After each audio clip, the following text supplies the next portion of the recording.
Hey guys, I am back again, and I figured I wanted to build out more of this slab because I am so in love with this set, and I have been wearing it daily.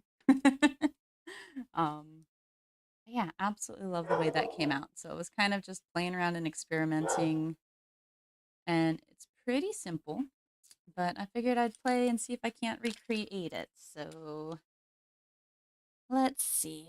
And yeah, I love the way those beads came out too. So I was messing around with the metallics, the two metallic colors in here, and of course the Rottenweiler likes to bark in the background. Um, the metallics are 18 karat gold, and it is mixed down to with about 50% translucent. And I used Cernet translucent just because that's what block I have out right now. And this is a Cernet metallic color. I'm drawing a blank on what color it is. Let me grab there's one. What are you? Champagne. So this is it full strength, and that's it broken down with a bit of 50/50 translucent. So it doesn't show the metallic as much because the translucent gives it a milky white effect. But once you cook it out, then all the metallic comes back in. Oh, sorry. Again, get my earrings put in. And yeah, so that's what kind of is getting us this really pretty metallic effect. So by cutting it with a little bit of extra translucent, it just makes it a little more subtle. The metallic kind of shows up almost a little bit like shinier, a little better. There you go. And then this is it coated over with translucent and heated with the with translucent liquid clay and heated with the heat gun. So rather than using resin to get the deep shine, I have been playing around with the techniques of super pretty techniques of using the. And sorry, I should double check and make sure that this was the roller I used. Okay. So, yeah, what I was looking for is the lines on those daisies are the lines on the outside of this daisy. So I was just double checking to make sure I grabbed the right roller that I had used the last time. So this one is Daisy's embossing, and just keep grabbing it because I end up getting the coolest results almost every time I use it. So it has become my current favorite.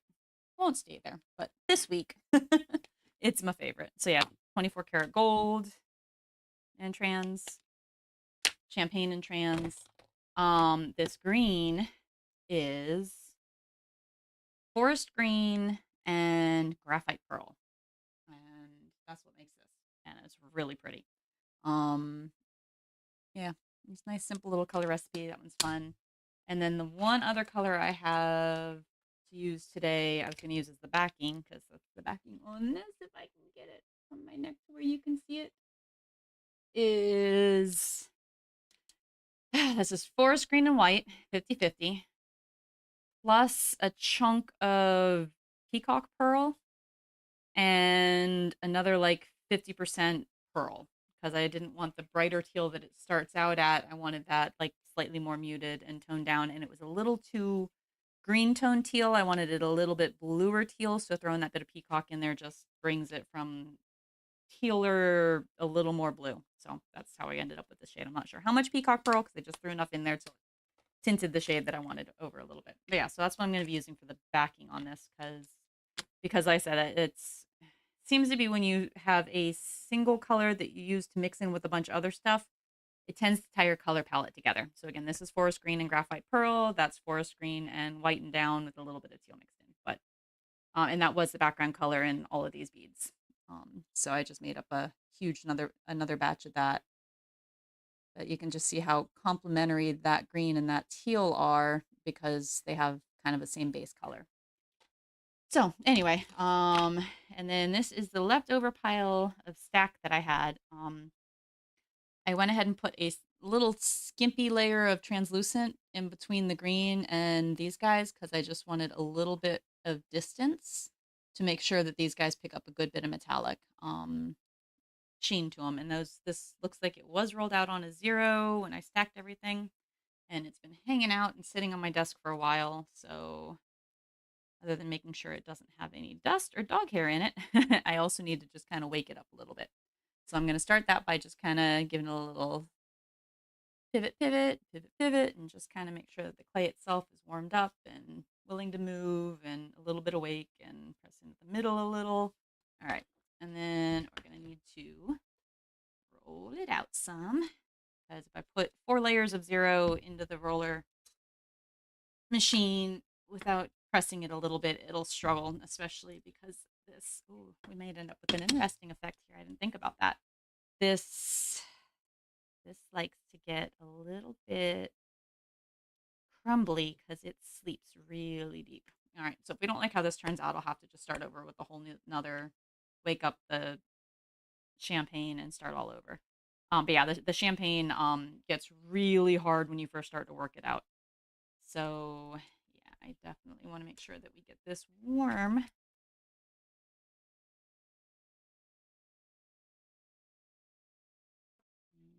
And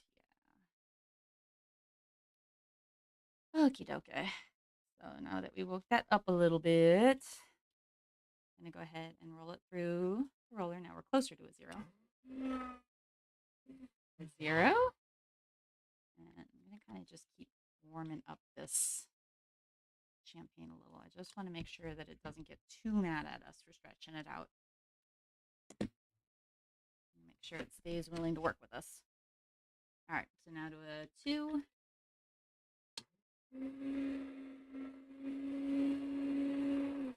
All right, and then I have at least that much width on my roller, so I'm going to start rolling it the other way. I'm going to go to a 3. And then to a 4.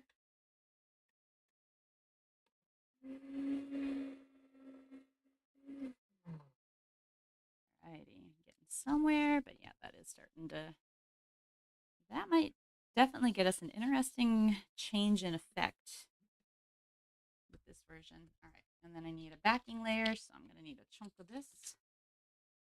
And I need enough of that to be as big as that slab is. Hopefully that'll do it. I might need a little more. Ooh. This is easy to wake up. Wakey, wakey, wakey, wakey. 0.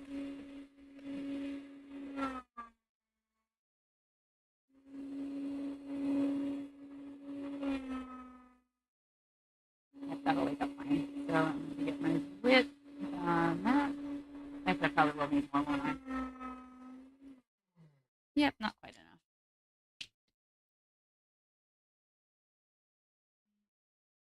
Man, I go through some clay.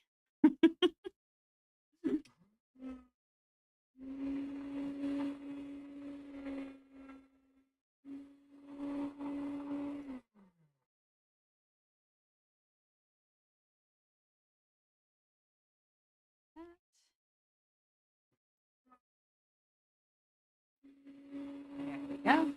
Do it.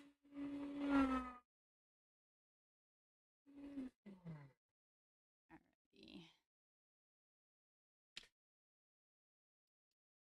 So this went on green side up.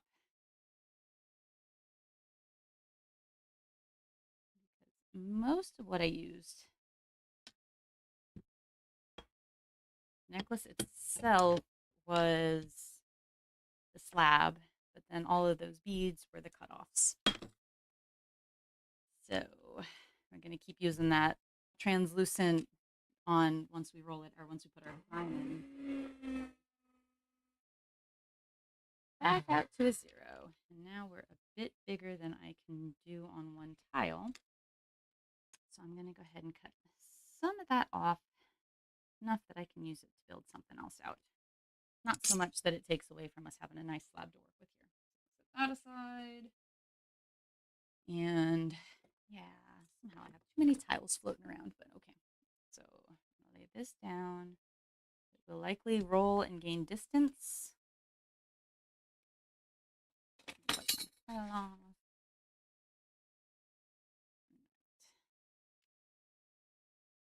I'm going to start it down on this edge and burnish it down at least at this edge.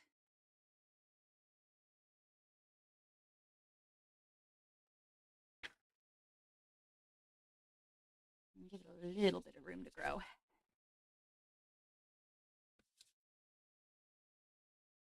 Light burnish on the top half. Okay, and then roller. Spray it down with a little water. Get it super wet. Sure the water spread. Put it down there. Why not? Towel so that my hands dry up. Alrighty. And then just make sure that there's any elements of this roller that I want to make sure get into the patterning. I want to make sure that both of those, because those usually come out pretty. These are pretty too. And this is really pretty, but you maybe aim for there. Okie dokie. And then, as always, up. Standing up helps. Because I want a downward pressure and a forward pressure. And I want a good bit of pressure because I want this to go in really, really, really deep.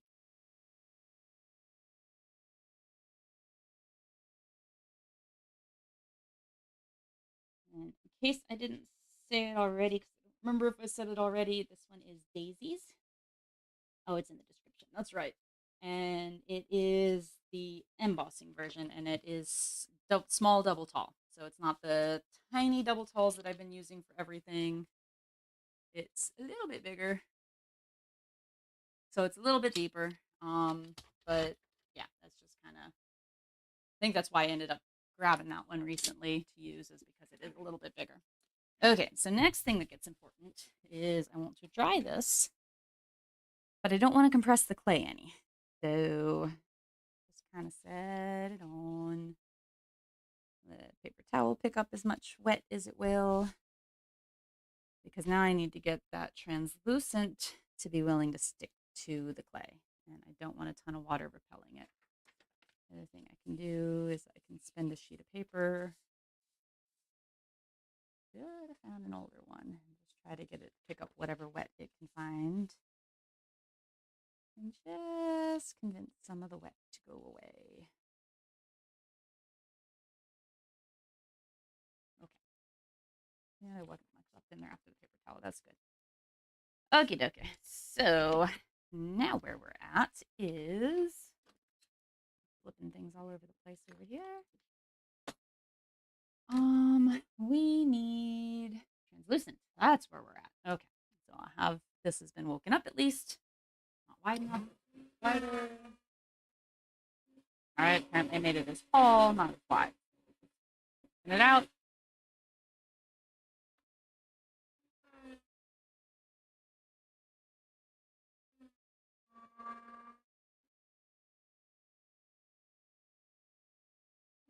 I don't know.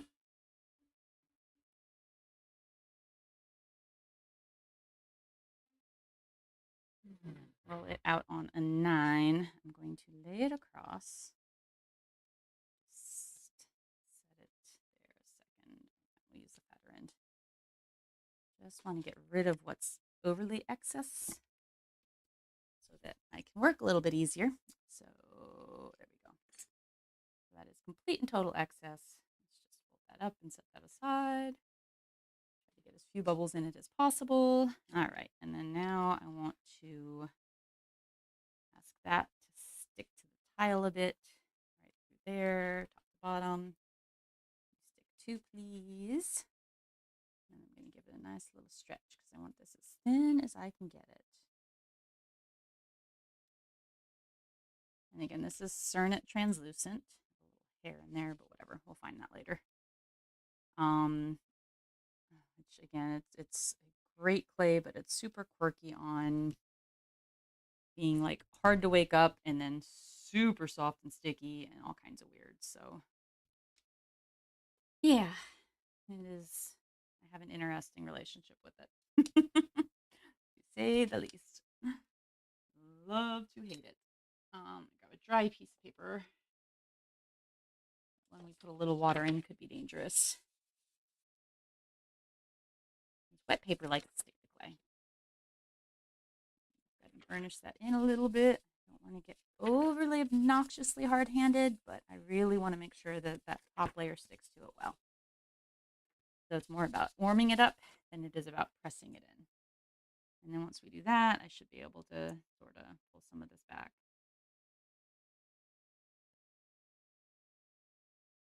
Put it in the save it pile.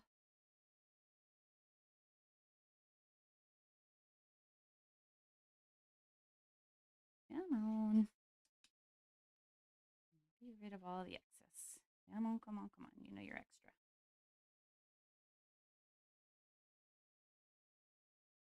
You're a little bit extra. You're definitely some extra. Okay, so now where it gets tricky is just finding that right amount of knife pressure. Out the bit of that that's discolored because the rest of this can go be another top layer at some point. On the tile of spares. Oh yeah. And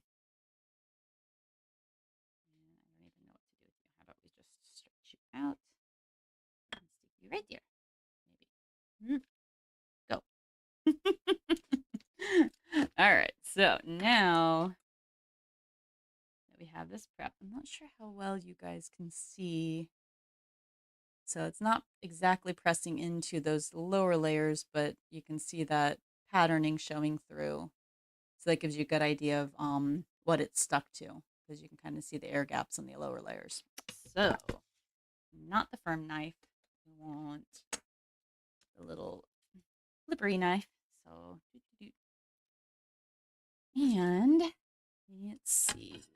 At a height you guys can see it, and get a tile so it doesn't come running into me. And I'm going to just kind of stay here where the colors are a little less great and just see what I've got when that's exactly what I want to cut off. So you see how the shavings are coming off, but it's leaving a nice bit of detail on what's staying down. So that's the goal, is I'm using the translucent to hold the flower shapes all together. I feel like I got a little deep there, so I'm just kind of restarting, changing my angles a little. I'm kind of watching the details in here as I'm slicing and just kind of making sure that I'm getting deep enough that I'm keeping that full of stuff. And that's exactly what I want. So these are awesome shavings. And they'll make pretty beads. They'd make pretty pendants like that through there is just absolutely gorgeous. I like the bit of color changing I'm getting. So now I'm definitely slicing deeper here though than I did for that pendant that I did the last time.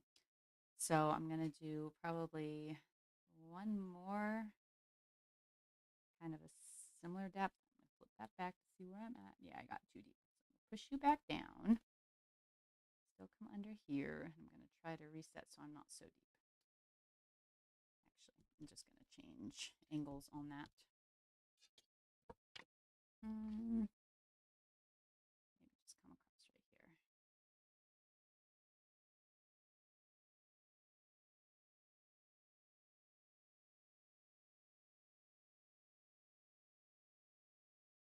And what did we get? Ta-da! All right, so that's more how I did it the first time. So this is going to be more subtle bits and pieces that get to be put onto the next. But so you see how using that translucent is holding together the shape of the flowers and such, so that when I cut them off, they still stay together. Where if I had sliced through this without using something to hold the shapes together, I would end up getting a whole bunch of just little pieces flying all over the place and mostly ended up in my trash pile. So if I want to try to make this last, I want the translucent to hold all that together. So like I said, those will transfer over to another sheet extremely beautifully. Now I'm going to try to cut just a little bit less deep because I want more of that to stay behind. I definitely have something different in the depth of the patterns and such from the first way I did it. This is more like how that first one came out. So I wasn't getting anywhere near the layer below. I don't remember if the teal was the layer below or what color I put below it, but I never got to that. So I want to kind of mimic that again here as much as I can. And I'm going to make that two strips. Eek. Whatever. You can go there. That's a little easier. I'm finding that kind of left and right, just kind of pulling this blade through and giving it, like I'm actually pulling the blade away from itself, giving it a little bit of tension, which seems to be helping. Oh, it's perfect. So, yep, that was more what I was looking to do. My pile of scraps over in a minute. So yeah, what's really cool is all the yellowy bits will go metallic and be shiny. That totally failed.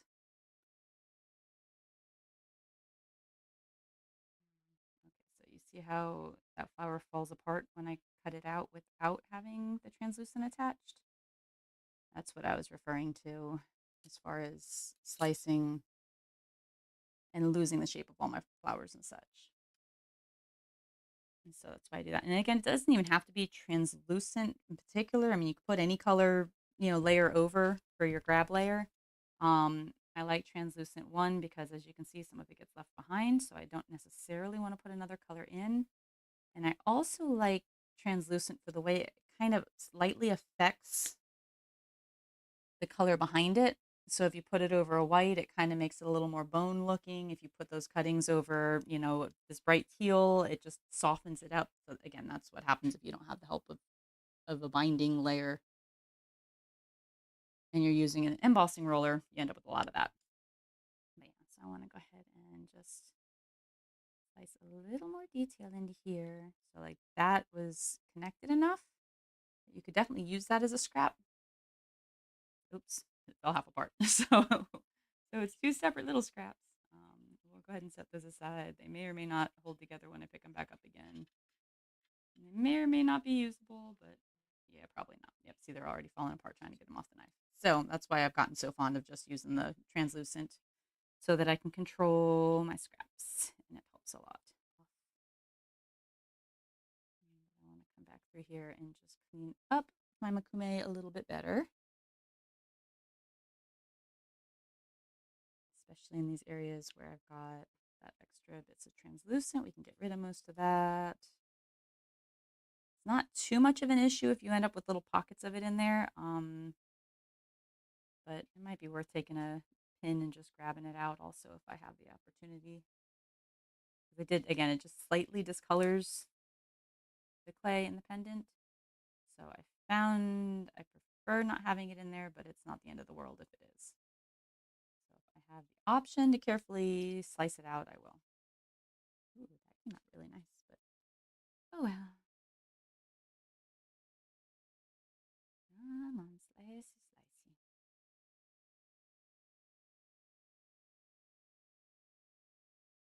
Ah, that might be reused. Nope, not if I let it touch itself. Okay.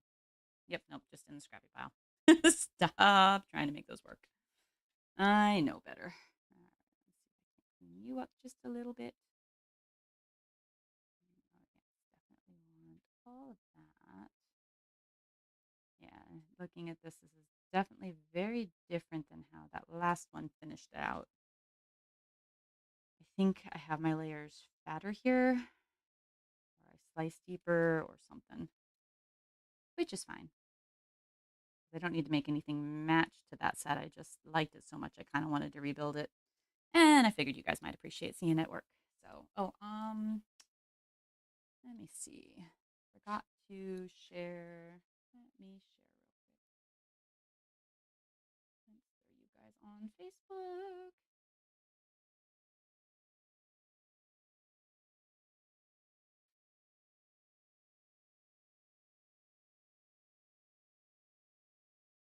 I can't type. I need to stop trying to type. All right. Post. All right. There we go. Cool. We got the share over to Facebook. And let me go ahead and log in so I can keep an eye on chat. Okay. Grab too much. Just aiming for that little layer of green that's still kicking around.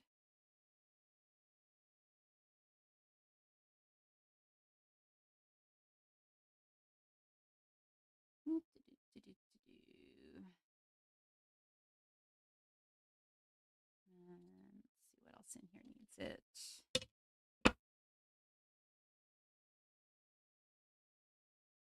not going to solve anything, I guess. I don't even know why I'm slicing there.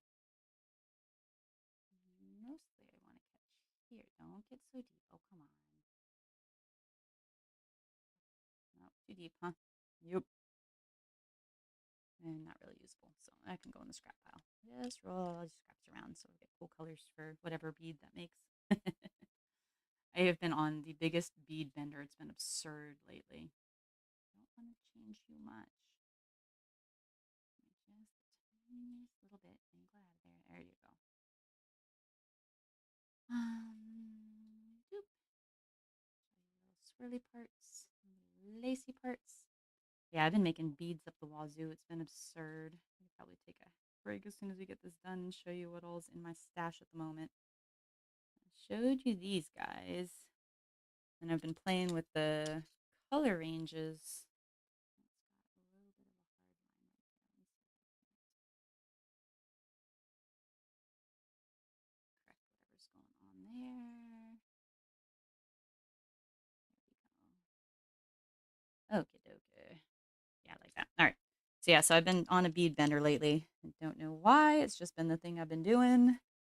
I've got like millions of little bead rolls floating around over here. They're the ones that I've been doing that have to do with this. This is some of this color. This is a different set, but that's some of the colors I've been using. I think I added a rose gold to that one. And the dark purple too, I think, in that. So I think somewhere I've got beads from that. Let's see what else I've got floating around here. I think I did a couple like this. I made a lot of them into beads too. But yeah, so that's cuttings from something similar to this. I think it was this, but again, yeah, that's that set that has that bit of purple in it too. That's a chunk that'll turn into beads. These make such pretty little beads. But yeah, so I've been on a bead making bender. It's been kind of absurd. Let me find my stash. So yeah, these are using the same technique. So this is that dark green under translucent. So that's what gives that, like I said, it kind of mutes the color out. So it's still really pretty, but it just kind of mutes it down. And I love the organic nature of these. They've got that bit of floral. This is using large flowers, I think, instead of, let's see where that roller is. Pretty sure it was this roller instead. Which that's one of my other, or not so large flowers. Sorry, that's not so large flowers. This is large flowers. But this one doesn't mukumegane as well as not so large flowers. But yeah, so that's what these ones are. Is the cuttings with the actually here's its. So that's the champagne and a rose gold, and then the dark purple with a layer of translucent. I think between the rose gold and the dark purple. So that's these guys. This is the cuttings over that dark green. So again, these elements will tie in together if I want them to. And then this is using Bubbly Paradox, which I love the way those came out. Those are just crazy cool. I can't wait to polish those up or paint them or whatever and get whatever bit of glimmer wants to show up in them because that teal's got some metallic in it, so it should like metallic through if I shiny it up a good bit. Yeah, absolutely love the way those came out. And these guys are wired. And then again, it's translucent over that teal. That's here too. It's like you can see the mouth, how much brighter that teal is than where the translucent lays over it. The translucent just tones it down a tiny bit. So I like that effect too. Yeah, these are wired. and all the shavings were put on a log and turned into beads. And then these guys are my loopy flowers. So, and they turned out with a lot less structure to the floral shape, but it still gives it a little bit of something funky and interesting. So I need to poke holes in all of these. Sometimes I put holes first, sometimes I wait and drill them later. I can't decide which is better. So I like it like that, where the floral leaves kind of come in from the outside edges. That's really pretty. Yeah, so that's one pile. Is the rest. Yeah, so again, this is just a different cutout over some shade of tealy green. It's not that dark green. This is a lighter green, but that's loopy flowers too. Those came out really pretty. That's this roller. So that's the pattern. And apparently was debossed because the shavings are holding shape. So yeah, so here's a pile of those. Those came out really pretty. And then what else is in here? Whatever these are, it's just less descript scraps, like almost nondescript scraps, but they came out really cool. This came out neat. I love these for beads. I need to do more like this. So this is Tribal Maze. That's the roller and that's the beads.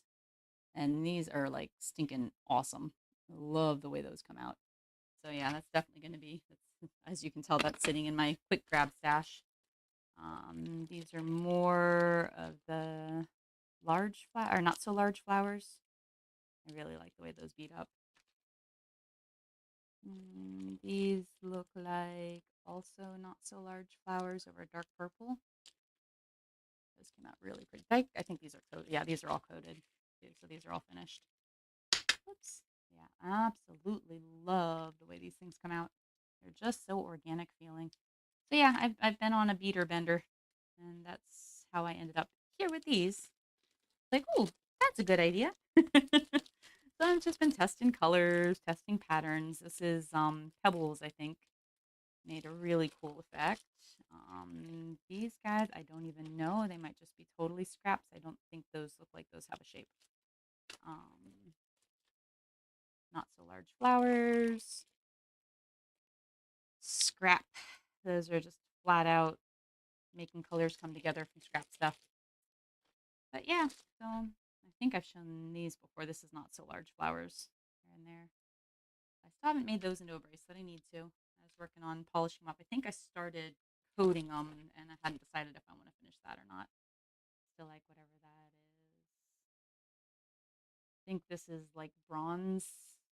Yeah, bronze with a bunch of translucent in it, as well as maybe using the pink rose gold and bronze. I think that's what that those layers were. But those made a really pretty color. Yeah, just translucening it down a little bit just tones down the intensity of the bronze so it doesn't overtake quite as much. Love that. And that's probably over my little ecru color, that off-white ecru with pearl. And there's a bunch of translucent to it too, so it just kind of mutes it out and makes it really pretty. These will like absolutely glow when I get to coating those. Those are really pretty. Are there more of those? Yeah, there's a couple of them in there. Apparently, I didn't do a ton of them. I wish I had. Wow, I love that.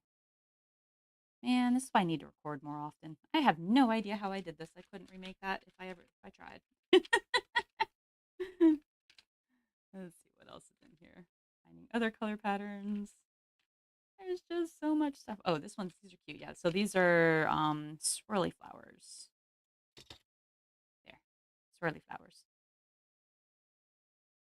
That's what that pattern is, and those work really good for making little floral beads too. Because there's just flowers everywhere, so at least some part of them is going to show up, and as you start getting all the distortion and stuff from beating them, there's actually a bunch of those in there. Yeah, so they keep a even where it's really distorted, it still keeps a very just floral effect. I got a bunch of those. Yeah, those came out really pretty. I like these over that gold. Okay, so this is over over gold. I think it's the I think it's like a core of white with just a thin layer of the 24 karat gold that's already been mixed with translucent, and then the layer of translucent over that really tones it down. This is ecru, but I think that's the gold. So yeah, there's a few over gold as well. Whoops. Anyway, so yeah, these all need to be kind of, oh wow, that's going to be stunning once that's finished. You can see all the metallic in it.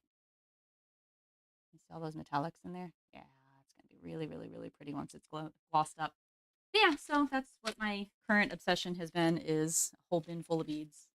And I have piles and piles and piles of these set up with just little core, bead rolls. So all my scraps just go on to, these are really pretty. All my scraps get just put on little cores and tucked away because I can make beads out of them later. I don't like necessarily making beads in the same setting because it softens it up. Or the clay is so soft because it's freshly mixed. So a lot of times I will wait it out and make beads later. But yeah, let's go ahead and cut these out into a couple pendants. I am going to want to fatten this up because at the moment I am obsessed with chunky pendants. So I'm going to get you to come off of my tile very gently. Try not to break anything. Go ahead and wipe the tile down. All the sticky residues pulled all away. I'm going to need another layer of this teal. I will show you how I did the backings for the other ones, which came out so pretty. Let me wipe down my spare tile while I'm at it. And,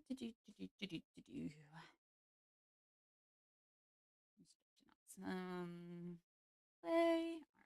All right, a 0 again.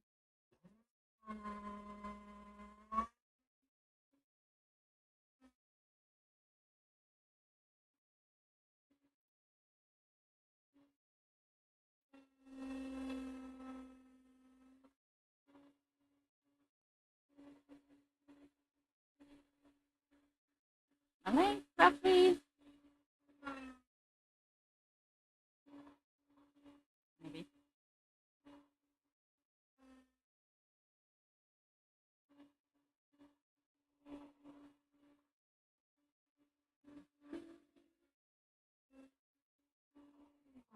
Just about match my width. Stretch you out. I don't want to have to go get more clay out of the bin. All right, so that should about do it. So now I'm going to swap tiles so you can see what I'm doing. Lay that down. And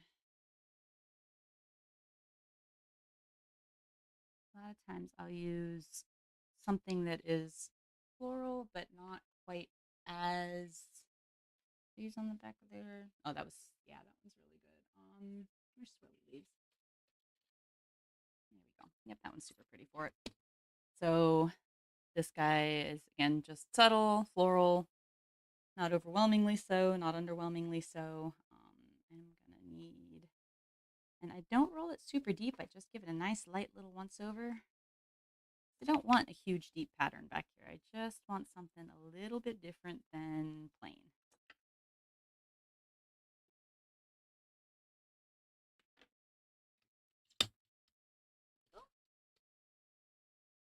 So that is now the backing. This side is better. This side is better. And then the other weird thing I'm going to do is not overly attach layer top to layer bottom. I'm just going to kind of set it on there lightly. Oop.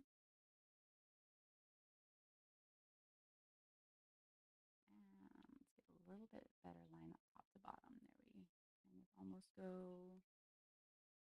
All right, and then I'm just going to lightly, lightly, lightly kind of encourage the bubbles to leave. But I don't want it pressed down because I want to be able to peel back whatever I don't end up using for pendants so that I can save that for later. Base coat of tile. Oh, there's all of our cuttings. Those definitely are pretty. Pretty, pretty, pretty. So yeah, we'll make a bead log with that in a little bit. All right, so we are here. I want a piece of plastic. Where's my stash of a bunch of plastic? And for some reason, this teardrop shape has been my current favorite for a while. So we're going back to this one. This one I'm calling 110, but I'm actually going to renumber these. I finally figured out how to set my numbering system up. So I'm glad I haven't gotten everything listed because I'd have to relist it and rebuild it all. So, yeah, there's a thing coming, but it's gonna take some time to come. All right. What am I looking at here? I want good size one of these, right? That too big? Bigger than the one I'm wearing, but I don't know. I don't think it's too big. What do you guys think? I usually like to get a couple of flowers in there. And I think I've explained my theory before, but I kind of prefer like my flowers coming in from the sides and not all being overly like the focus. Kind of like it to have a little bit of like peeking in from here and peeking in from there. So I'm just kind of playing around. I really like this big guy. Maybe I'll go to this version. I'm struggling to find enough of other stuff. Ooh, oh, that fits him.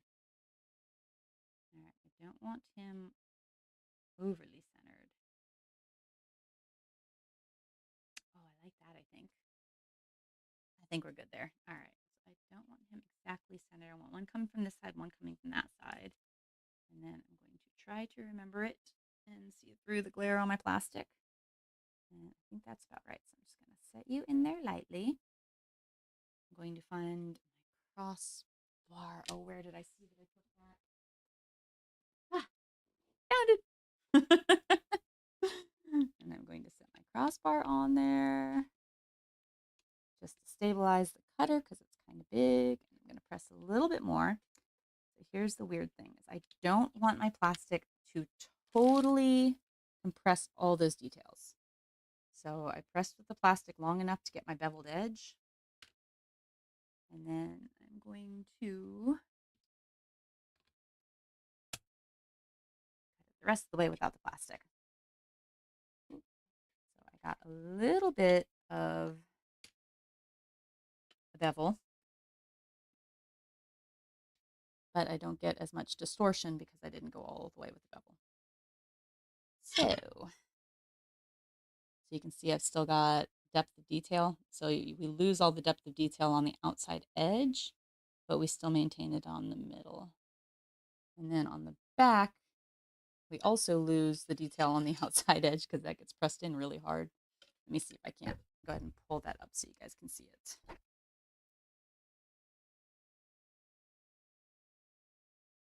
So if I'd used the plastic all the way down because it puts so much more tension on it, I would have lost all the detail on that outside edge. So I'm sure I did on, yeah, this one. If I can lean in far enough for you guys to see. Come on, zoom in. You see how much detail I lost on that outside edge? That's because I pressed a little bit more with the plastic, but I still didn't press the whole way with the plastic. So yeah, and then this definitely has a lot more of that teal showing through. I don't think I had, yeah, I don't have any of the teal showing through on the other one. But a lot of that gold is going to actually, okay, so let's describe this. We put the darkest color on top, through a layer of translucent into, I must have done it over green. I must have done it back over the dark green on the last one. That's probably what I did, or a darker teal. I didn't use the bright teal for this layer, but I backed it in bright teal. Anyway, so yeah, so to describe what happens here, so we can get into a little technicality of why Makumegane works the way it does, is we essentially took, I do still have some of this made up. So we took the dark green, pressed it through translucent, pressed it through two shades of gold, and then into a green, teal. So as we push down, the dark color, the part that pushes the dark color down. There's that roller. So everything on here that is a push is the outside layer pushes. So this daisy is going to be a good detail to just look for. So this daisy, the couple of dots in the middle, that pushes down. So our dark green over here, and this daisy, they get pushed down. And then it lets the colors between come up through the zones in between. So then we get the golds coming up through all these little cracks and crevices. And areas where enough gets to come up through, like the edge of this flower, like those big fat leaves, like the outside of these daisies, that is fat enough that the teal starts to show up too. So you see like the middle of these daisies, the dots, oh, we needed to slice a little more, but yeah, so the dots are so small, we just get a little bit of the gold we can slice out. But where there's more space in the ends of these flowers, it's wide enough that more color gets to push up through. So that's where we start seeing that teal on that outside edge. And then here I cut a little deeper. But if we got a completely even cut here, we would see here, you can see it. There's a little bit of just more of the teal on the outside edge.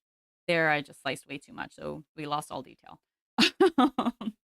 But yeah, so that's so like this guy, you see how we start getting to the teal in the flowers and we lose the inner detail because so much of the base color comes up. Um, so we just have to be very careful how we slice that. But you see how easy it is to get to the teal on those outside flowers, because they're really fat around the outside edge. So that is kind of the anatomy of what pushes and what pulls. So your base color is going to come up, your top color is going to go down, and then you slice off. So where we didn't slice very deeply, we have a ton of this base color still sitting in place, obviously. So again, the deeper the roller is and the more room there is in the details, you can lay your top color way low and it lets all the colors come up. And then when you slice through, you get all the way to your base color. So that's the thing about using a deep texture roller when you're building the Mukumigani image. So like a lot of the stamps and stuff, a lot of them are not deep enough and don't leave enough space between. So again, like stuff like these guys are epic. These guys are great because you guys are reverse. Show you the debossing side. So this one's not as good because you see how tight some of those details get in the flowers. So it just, some of that gets lost. These are amazing. Like you just get top color, bottom color, and minimal in between. This guy's really cool because it's got some back and forth, some changes in size of detail. So some stuff goes through more, some stuff goes through less. There's a little bit of visual interest. This one's super plain and it just puts your lines down and lets your inners raise and you just get a very, very, very straightforward pattern. And you see I've almost got only 2 layers here. So it's just deep and not deep. This has varying degrees of deep. This one's kind of 2 layers, but there's some depth changes even in some of those details. But it's still like on the outer edge of those flowers, some of those pieces just don't make it all the way to the outer edge of detail. You can see there, we lose them before, we lose some of those details before they hit the outer edge. But yeah, so that's anatomy of rollers and the effect they have here. So something like, I think we did this one the other day. This one's neat because the depth, the secondary depth it has still pushes stuff down.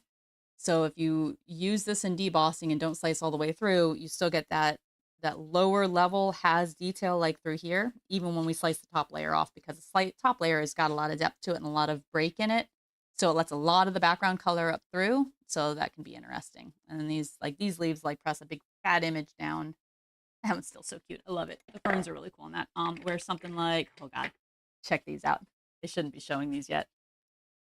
I finally got dragons to work. I'm so excited. I've been fighting with dragons for like ever and ever and ever, and I haven't been able to get them to work, and now I finally do. So I will be testing these shortly. It'll probably be my next video, because I haven't actually run them through clay yet, but I can tell already that they're going to show up all the details. Like they are totally going to work. These are absolutely stunning. And man, all the details. Where's the extra large? I thought those were still sitting here. No. Oh, there they are, right behind me. There we go. So that's them in extra large. So it'd just be easier to see, easier and easier to see all the details. But yeah, like I was absolutely floored with how well this artwork came out. So tricky getting animals to work with the way my program maps the depths. It's so hard to make things work when it's more animal rather than just line graphic designs. Graphics are easy. Images are very tricky. But yeah, the depth map on him is really cool. But yeah, so those will be done. I'll be showing those in a little bit. Anyway, back to what we were doing here, because ADD is fun. Oh, I got a little spot of dark green in that leaf. Yeah, we can leave him. He's kind of cute. All right, let's set you down. I will want you to re-adhere to my tile because But we'll be sanding and buffing the heck out of these. And I don't want you at the edge like that. Let's scoot you over a little, get you on a good spot, and ask you gently and politely to adhere back down to your tile. All right. And now, what are the earrings we want to go with you? I think we're going to use a split on that guy. So we're going to go left and right, and thinking they're big, but they're not too big. It's actually probably the size I'm wearing right now. So they're definitely not too big. If anything, I think I want the blue at the bottom on that.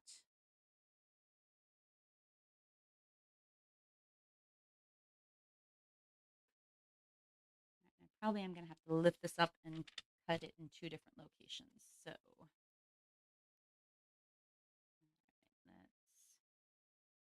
let's actually,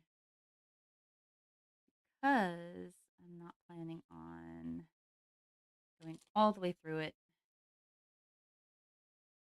that initial press, I'm not going to be distorting as much. So that works. And this guy.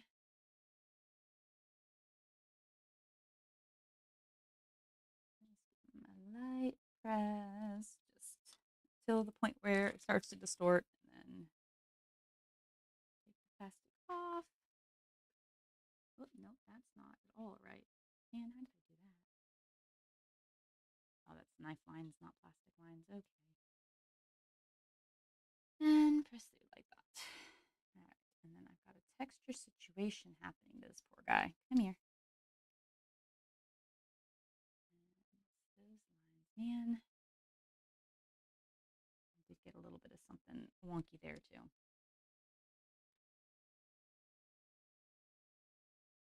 All right. So I'm going to have to fix that shape.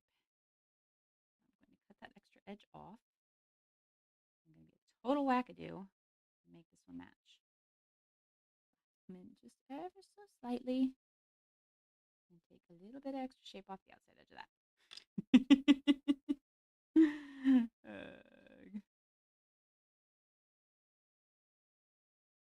Trying too hard for the perfectionism. Need to be stopped right now. All right, so we have those. And we probably want to build at least one more set out of this big slab, don't we? I mean, I could roll it all into flowers, but I don't have quite enough space of it anyway to do big piece. So just plop you there. I'm thinking here is the other big. Oh, that's pretty. Ooh, I need that. Where is skinny cutters? Skinny rounded rectangles. That's what I wanted. And the big one? You're a little too big though. Let's go down one size lower. That was. You're the one that's not marked. 80. You're probably 70. Because you're probably 60. Huh. Deductive reasoning. There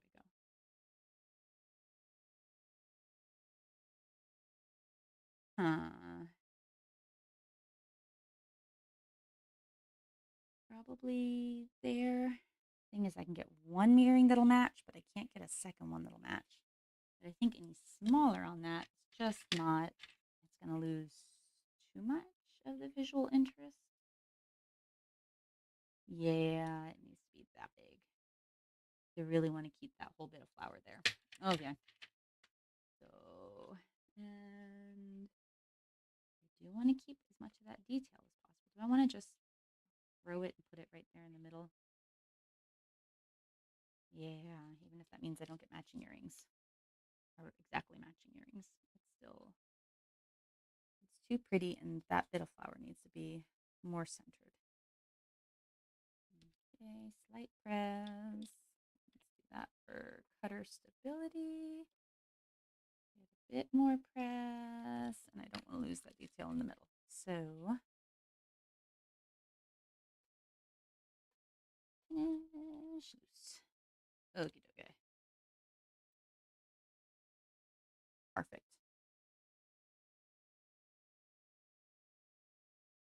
All right, now let's just go with another big one, and I'll see what scraps we have to make earrings for that, because I don't think we're going to get matching earrings anyway. Don't really want another one of those. different size that I like for earrings. All right.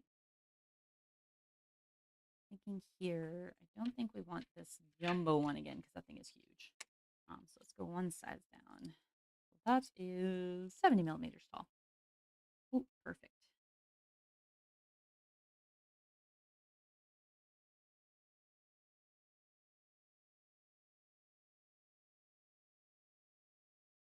It doesn't quite fit. Don't want to get it like, oh, there we go, I think. But I like the rules of placement matter more, or do color shifting matter more? I think color shifting matters more here, which means you guys will be almost centered top and bottom. But that's what I like. So that's what we're going to do. Almost centered top and bottom. Little press. And crossbar. Find your spots. There we go.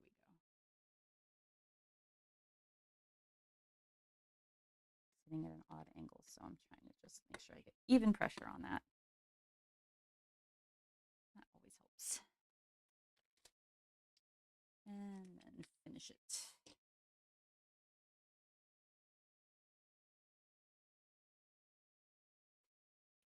And shaky, shaky.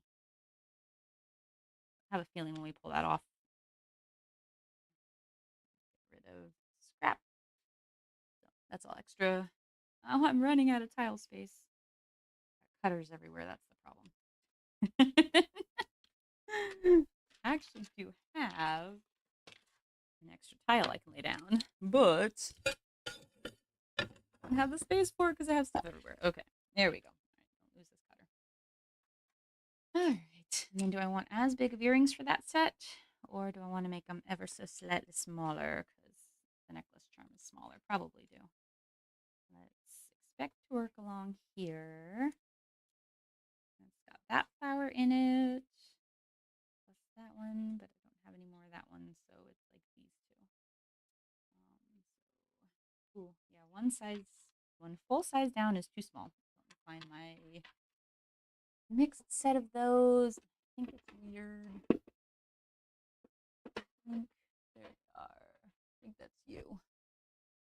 Obviously, it's one of my favorites of these. So that's a 110/40. That's the 45. Oh, but that's the center, so that's a skinnier version. I don't want that. Um, there you are. 110/35. That's the size I wanted. So slightly smaller. Alrighty. And then again, let's just do our half and half. So one comes from this side. Where's my plastic? Oh my goodness, I'm losing everything again.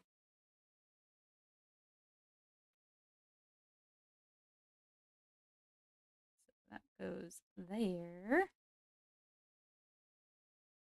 Oh, I pressed almost through. And then use the other half of this one. And that comes from the left side. So I want this one coming from the right side. Let me go ahead and spot it out. Almost thinking I need to slice a little bit more away from that because I want a little bit more of that blue showing and I want some of those dots showing. There we go.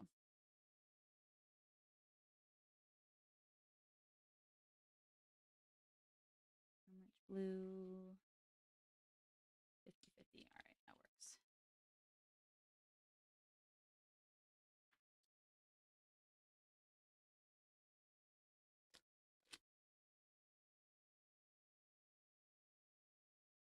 Dokie. Pair of earrings for that. And I still have quite a bit of the slab still sitting here.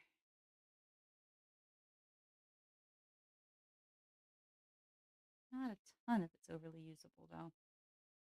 This is. It's really pretty. So we want to add a different shape in here. I could swap to ovals. Oh, I still didn't do earrings for the long guy. I don't think I'm gonna though. So that does match it.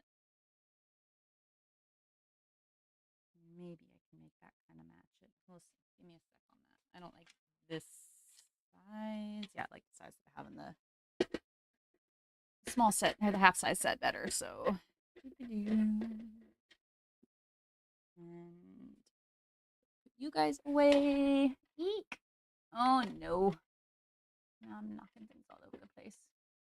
Not where you belong. It's where you belong. And I was gonna hit an oval. Oh, right. Are those printed? Playing with new cat eye shapes. Yeah, let's do cat eye. Yeah, that does it. That's exactly perfect. Now that I do kind of want to center a little bit because I think I like it better centered slightly. Let's go ahead and press you in. That doesn't have much leftover cutout detail, so I'm actually going to go ahead and press all the way in. And then I can show you kind of the difference when we're using plastic to dome our pieces. Just the tiniest bit extra detail, but there's not much. So there, you sit there a second while we analyze, because that's kind of the mood I'm in. So this one we barely pressed. We got a little doming effect, but it's still kind of straight down. This guy doesn't count because he's missing some depth of clay there. Most of the rest of these we kind of pressed. We got a slight doming effect. Look at the difference on the doming effect on that. You can see how like the whole entire piece has a dome to it. So there's almost no straight up and down. I mean, it's harder to tell a little bit too because we've got so much curve. But you can see at the edge here how straight and close to square the outer edges, where on the edges on here, it's all got a curvature to it. So, yep, that's fully domed. And there was enough depth in this that we didn't lose all detail, but we lost most of it because as it presses down, it pulls that plastic tighter and it pushes all that clay up into your plastic. So that's where you start losing the details on the edge. Where a lot of this, I wanted to keep that heavy detailing that I didn't care about because it didn't have enough to make it the focal point. Okay, so I have some of that flower there, I have some of that flower there. That's not going to work for any of this. I will say that's pretty too.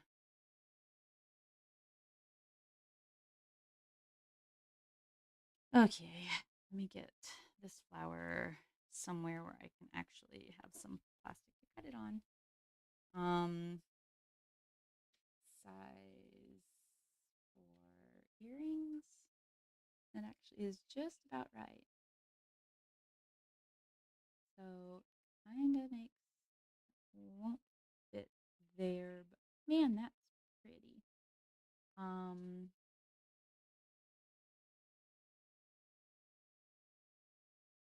is there any teal in that? There's not a ton of teal in that. No, I could, but I put so much teal on the bottom there, so I could just go. One of you can go there, and then the other one I can grab from whatever I can get there. That's probably what I'll do. Not over the edge on my tile, just kind of right at the edge on my tile. And it was really dome up high. Again, that smaller space is trying to push a lot of clay up very high. Okay, so that works. And then this guy needs somewhere to sit. And I'm pretty sure, can you guys see him? Yeah, well enough. Or I can go upward here. I think that's what I'm going to do.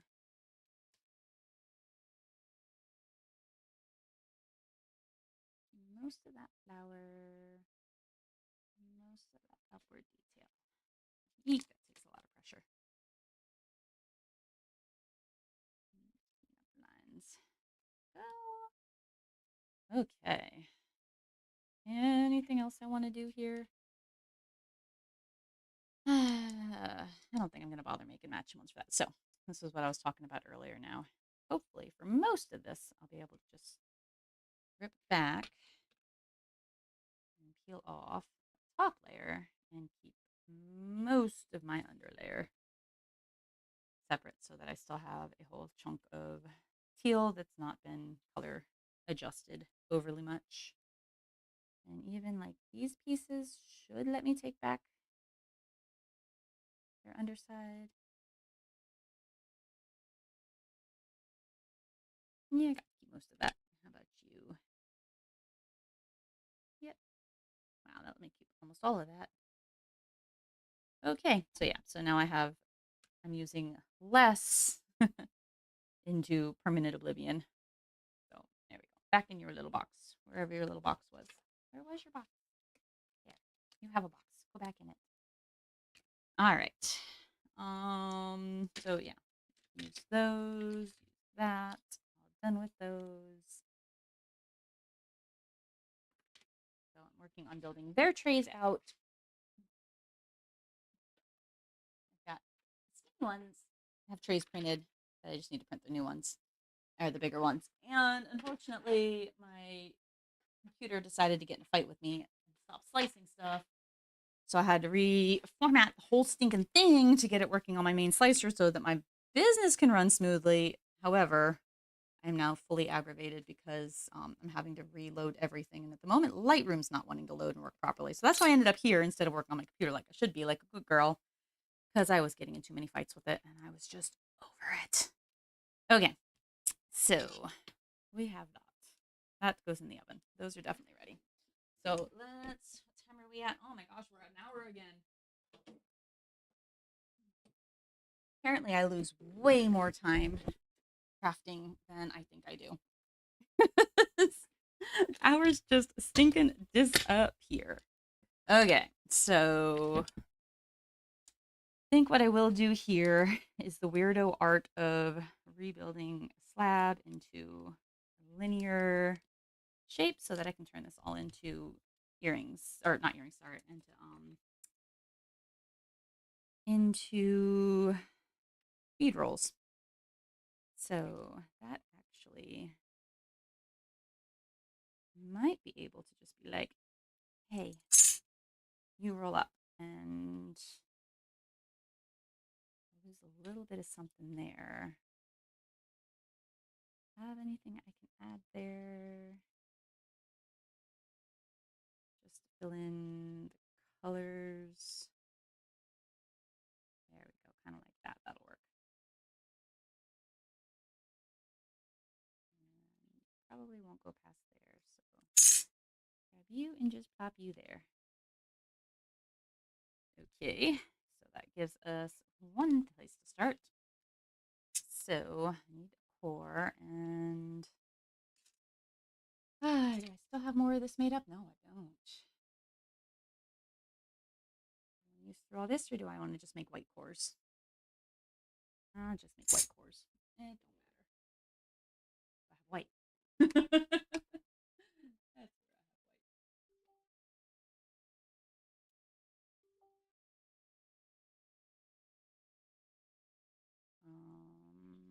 enough to make a small bead. That's probably more than I need for the moment. All right, so about that much. Roll it. This white clay tends to be soft and wakes up easily. At least this particular couple of bars. It's so bummed. Blueberry beads didn't have the jumbo bars. They only had the mid-size bars in white. I think they're what, 8 ounces instead of a pound. So I bought a handful of those, and I'm still going through them too fast. All right, so the edge I want to use is that edge. So I'm going to cut a reverse angle on it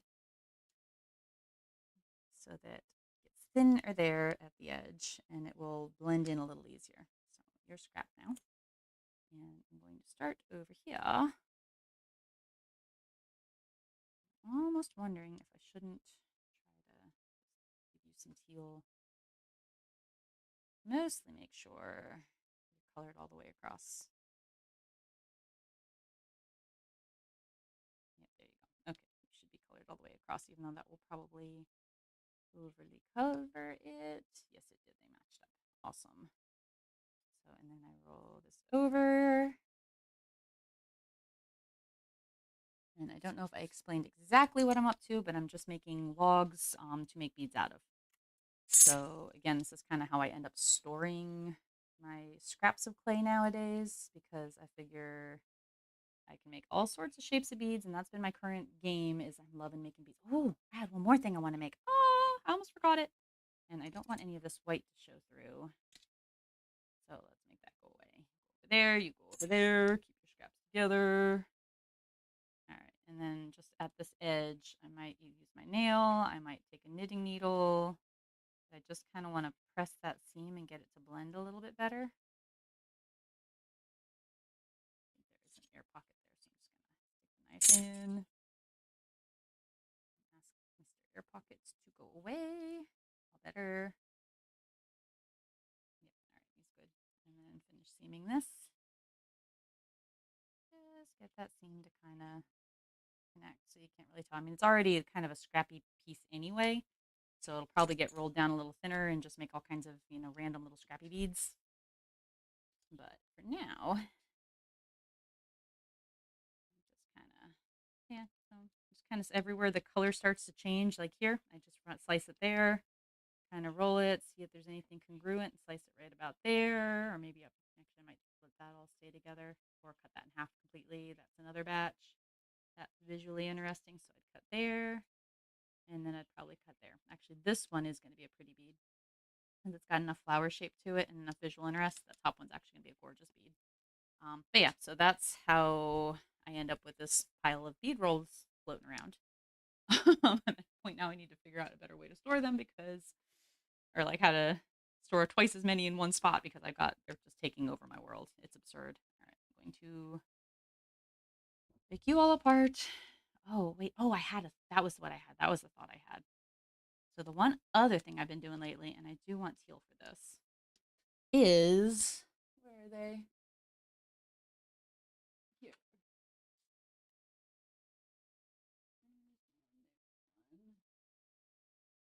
I have one that's strung that I've been wearing. I like the best, but I like these. And I put little holes in them to be able to just string them easily and make really pretty pendants. They buff up all nice. Oh, so I did do a version of this with the swirly leaves too. um, yeah, yeah. So I think I'm going to use these scraps to make one like that.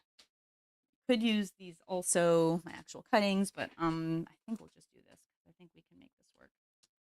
So we're going to keep most of that flower shape, and then I don't want you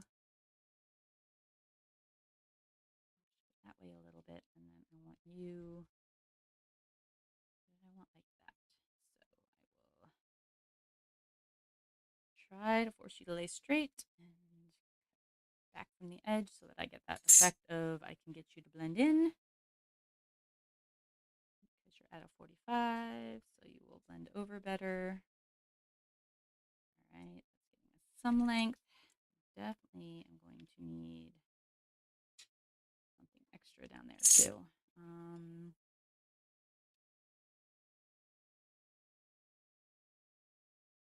Yeah, you'll work. Get rid of you. Get us backwards 45. I'm barely in screen. Sorry, guys. And we can add you to here. And then we can lift. Gone. And then sort of adjust our shape so we go downwards. We need a long triangle. I'm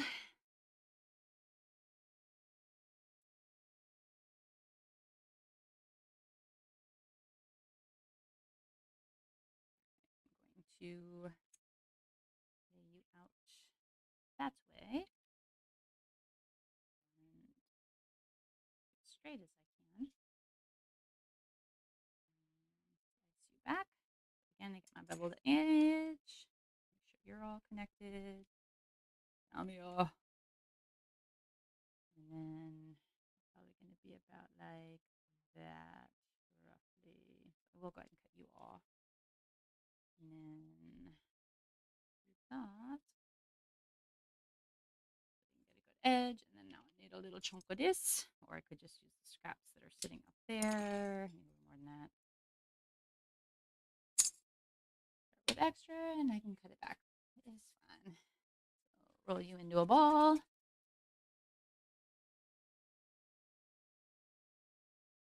right. And then pinch hands together at the bottom and start getting you to roll out long ways. And then I can kind of drag you a little. I don't want it to be too fat up here. I think we're still too fat up here. Remember, I'm adding all that clay to it, so we can start out pretty small.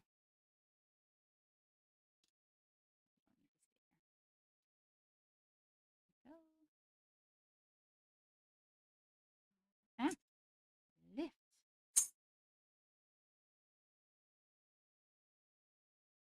Yeah.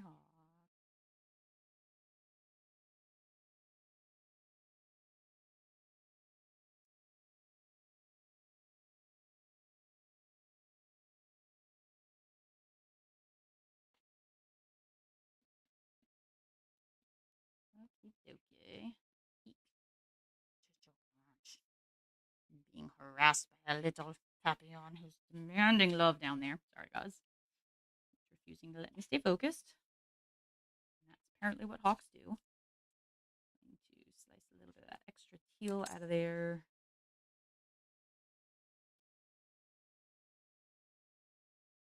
I'm not going to end up using all of that end, I don't think, but maybe.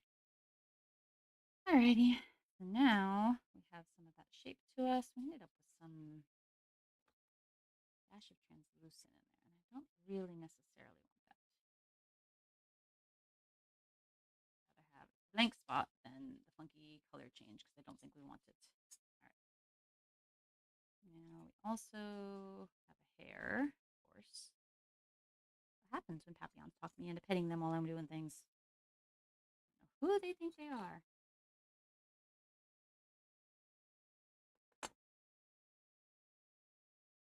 Just heard my vacuum talking out there. It's a really weird world we're in when vacuums start talking, you know? Oh my goodness. But with all the pet hair in the house, robot vacuum is almost necessary.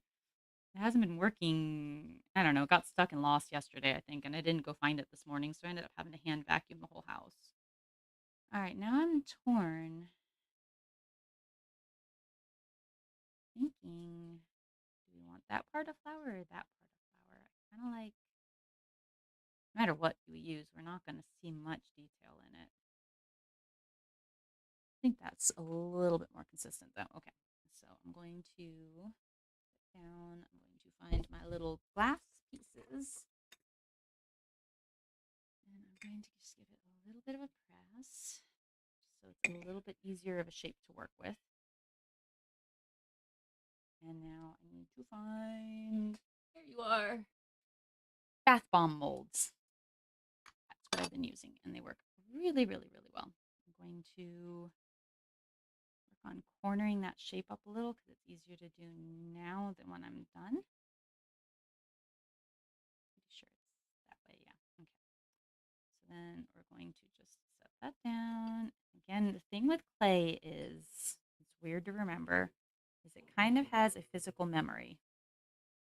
So if it's just been rolled straight and heated up and kept straight and I want it to curl, I kind of have to just give it a moment and kind of ask it nicely and kind of encourage it.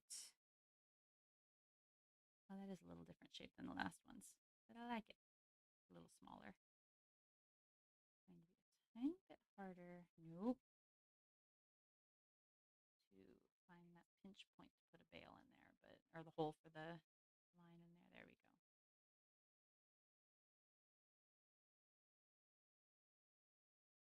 Part's kind of the hardest thing to shape out is getting that to work.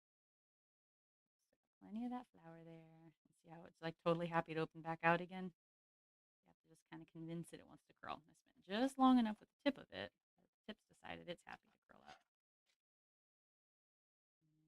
And I'm going to set it down and just kind of slowly work it and ask it to give me the shape I want.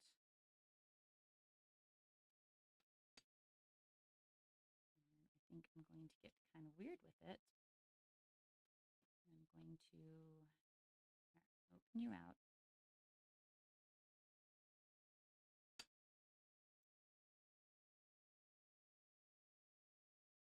Just experimenting here, guys.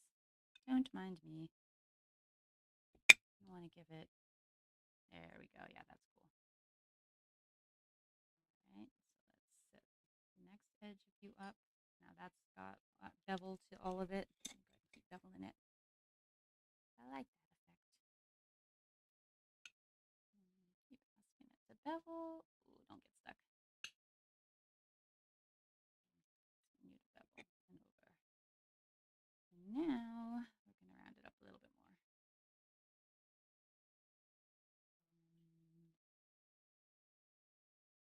Something about you. Oops, careful. Needs to stretch a little bit more. Just a little rounder shaped.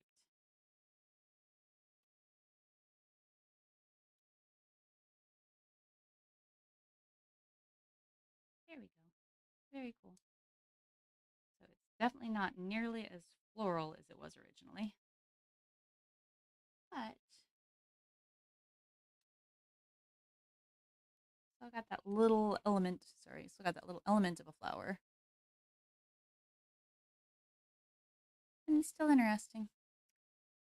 Now from here, I'm going to ask that to stand off a little bit.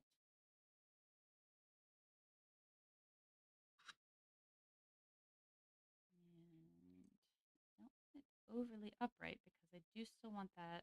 So I think this one I'm going to wait and actually drill top side and put a hole in it. I like that beveled down effect, and I will lose that if I.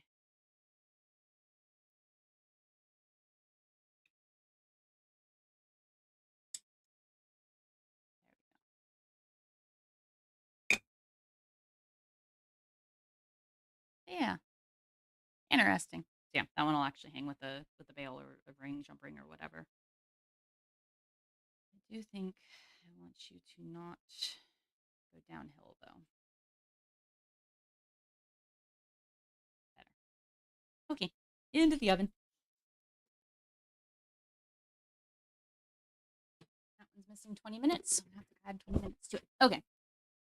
So then the rest of this would be just putting pieces all together until I make a piece big enough to roll over another core.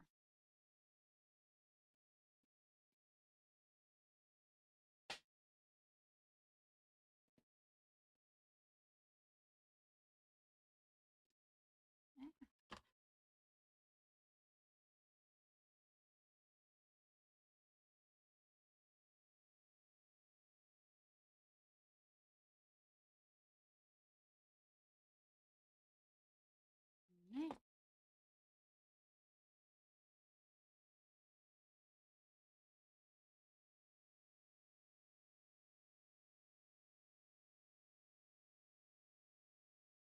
And I want to kind of keep in mind that I'm aiming for a square-ish image, or rectangular-ish. So I'm running out of scrap. So just want to be aware I'm finishing it out in a rectangular-ish way.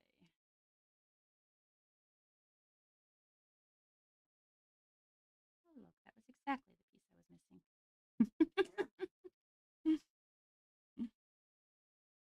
There we go. Okay. Anything else interesting here or nope? So that's going to get all rolled up and become 4. Don't you start yelling at your friends. Don't yell at friends. Everyone's napping. Don't you catch on to what's going on here? That's my spoiled one. That's Hawk. He's a bad boy. Yeah. Rolly, rolly, rolly, rolly. The other interesting thing I could do is you can twist this and turn it into, makes a really pretty beaded, little half stripe beads are really pretty too.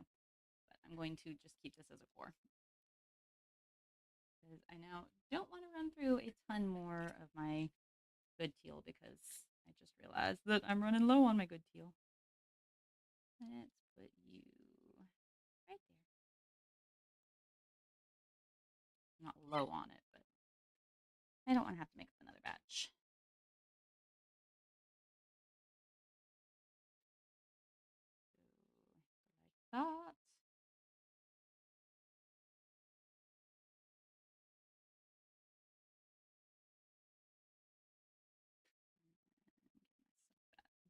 this 3/4 cut so that it lays down and in. And then roly roly. And again, just abstract colors become things that can become beads. So end off of that. Won't be anything.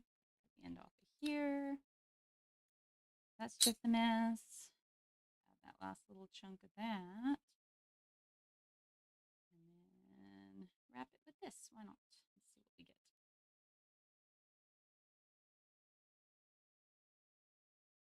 On the top.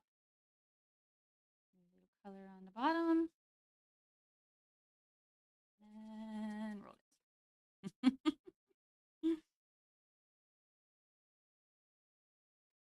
Okay. And again, just funky abstract beads. Is there anything that's visually more interesting than another in here?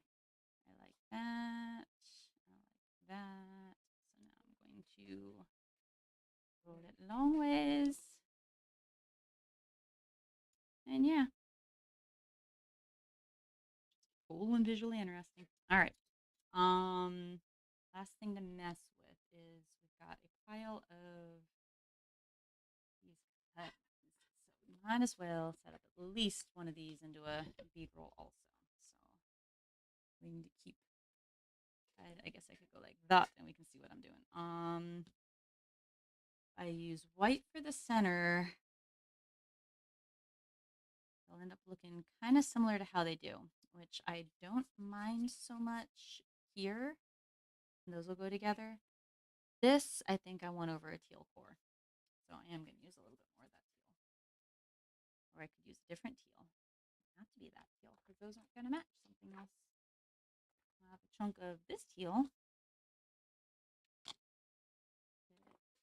I don't know how to match that, so yeah, let's just use this one.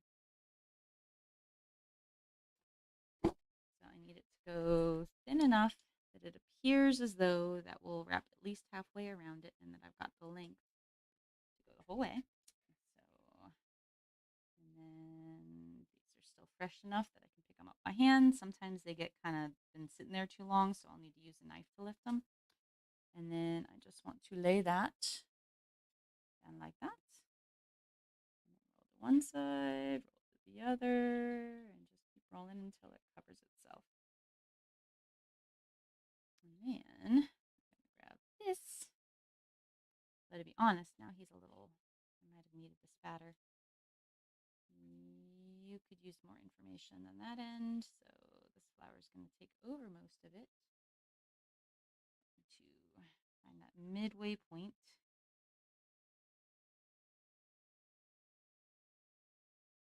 Okay. Off. And I'm going to roll to this side, and I want him to touch all the way down. That can touch all the way, that can touch all the way. That's not a problem. I'm going to go ahead and pull this back though. I don't want to cover those details. Again, a lot of that's translucent, so if it covers, it's not that big of a deal. But like right here, I don't want to lose the details on this. I'll actually lose them anyway, so whatever. I'll pull that back just a little bit, but not much. And then here, I want that top flower to connect all the way around because there's room for it. Here again, I think this flower trumps this flower, so we're just going to, no, not all that. Use my thumbnails and just kind of organize. And then that's an interesting little bit. So I'm going to just plop you there so you don't get wasted because you kind of fit there. All right, so you guys are just random scraps. Over in the random scraps pile. And here are random scraps. Okay. Yeah, so you're not going to have 100% feel for how this is going to look until you actually bake it because translucent then has to clear out. But that's definitely going to give us some pretty flower pieces. And then I was thinking I could do white for that. Yeah, you don't want to do the gold because it's already mostly gold. It's got the hint of green to make it pop off. So I'm thinking white. a little bit more than what I already have rolled out.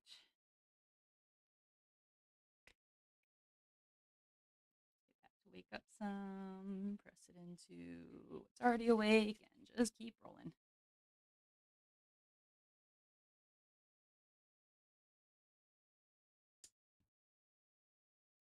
Rolling, rolling, rolling. Keep those beaties rolling. Alrighty. And ta-da. Alright. So this whole piece is a little bit thicker than the last one was because these scraps are a little bit wider. And just lay those down. Let it wrap. Should have gone even wider than I did. It's almost wrap all the way around. So rather than using that whole piece, because that'll take over, I think I'm going to use some smaller bits.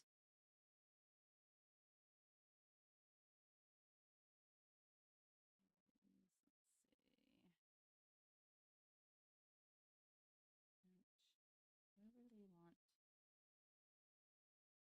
Actually, if I go that way, maybe it'll sit better. That'll make it easier, I think, to figure out where I want you. Yes, exactly. Okay, perfect.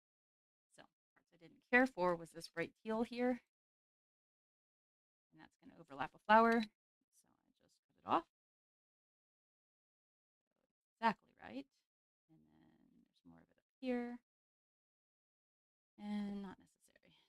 So, in that case, I'm desperate for something to fill in some space, but and now I've got this space through here.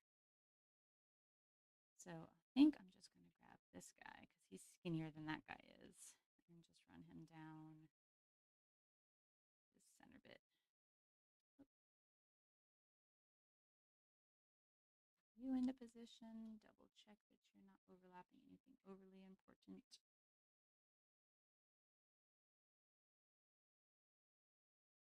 Into a flower. And the other thing too that's kind of interesting is because it's all over translucent, a lot of the stuff that like you double over will actually still end up showing up through the translucent. So just because you cover over stuff doesn't mean it's the end of that detail. Sometimes it'll pop through if it's not covered by too much information. Grab this little scrap of flour and pop you right about no there. Grab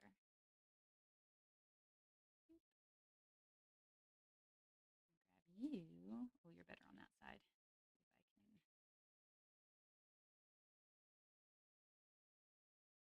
So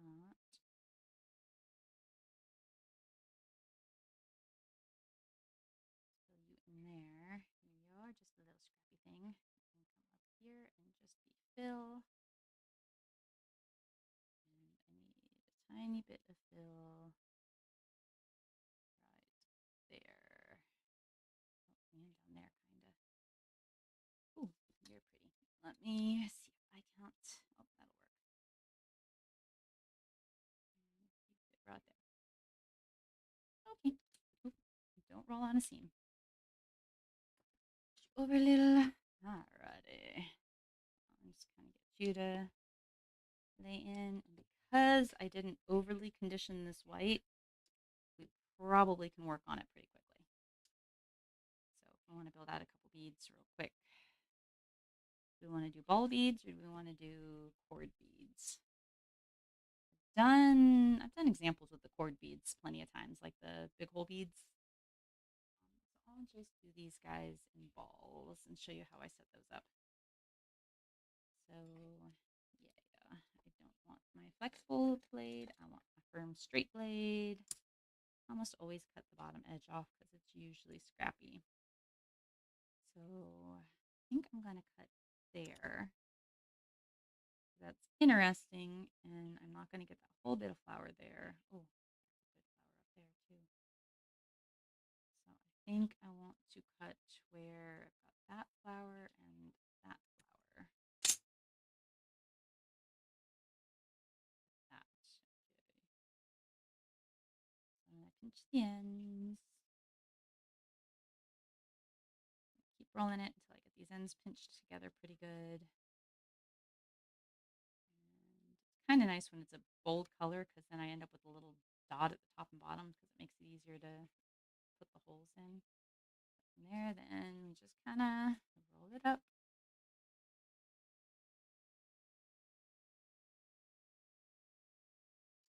And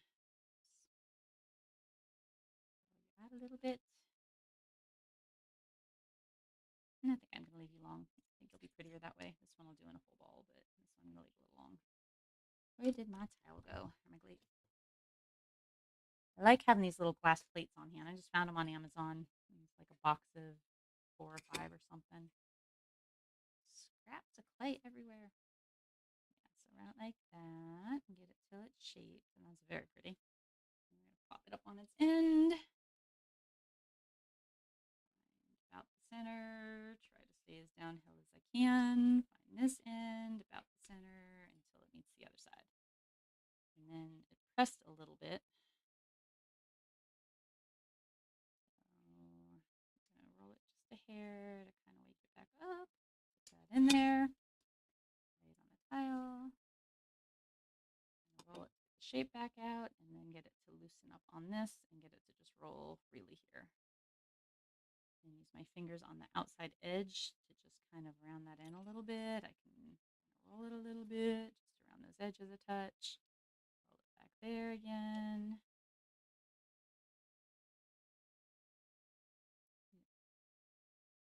And then back on the thingy. And then these guys all bake like that. So I have, I'm going to set that off to the side though, but just so you know, I've got, that's how those go in the oven.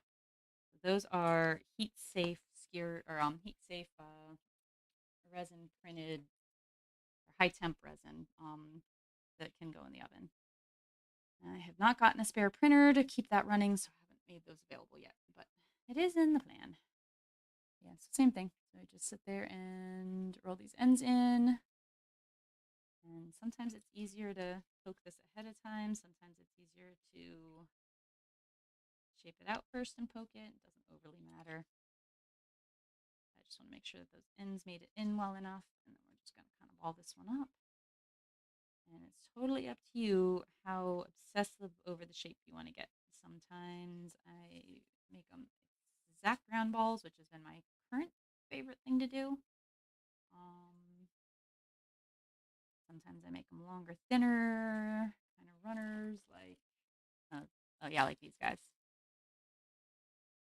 So they're not so bald. Sometimes I make balls and then I press them down so that they're more like rondelles. So yeah, it's 100 billion different ways to build them. I'm sure I just lost the holes for this already. I've got half of a hole. And when you press that down, if you get good at going straight down, then it's easy to get them to line up together. Got a nice rounded shape to it. A little bit because one end got a little flatter from being the pressing end. Try to make sure I push this in from 2 sides. And there we go. Again, just fun, visually interesting. Not exact, more of an abstract art to it. I love it. All right, so is there any really good flowers? We'll do one more. So if there's any really good flower segments, actually this next one will be really pretty. I'm going to get an idea about the length of that flower. Slice. And I am going to poke the hole fully ahead of time. So you see how square it sits to the ground because I'm slicing mostly square? Makes it a little bit easier. And I think I'm going to deform a little less. Granted, I'm going to have to press a hole back in it, but... And again, I don't want to... just want to round the edges in here.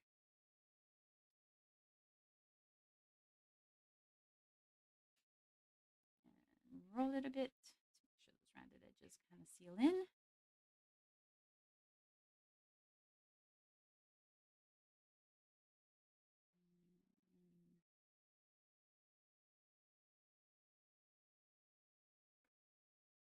Kind of liking that shape a little, but I feel like it needs to be sealed clay needs to be sealed itself a touch. So through, through, just roll you a bit on the thing. That'll widen out the hole a touch. There we go. Perfect. I like your shape. You are a little fatter than the other flowery one.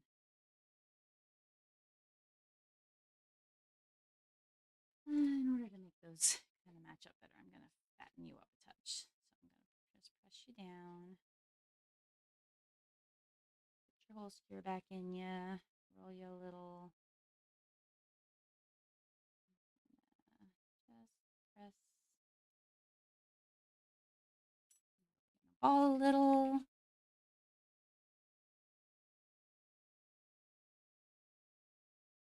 Roll you on the table just a little. And see if we're size matched better. There we are. So now they're roughly the same fatness and a little bit more similar in shape.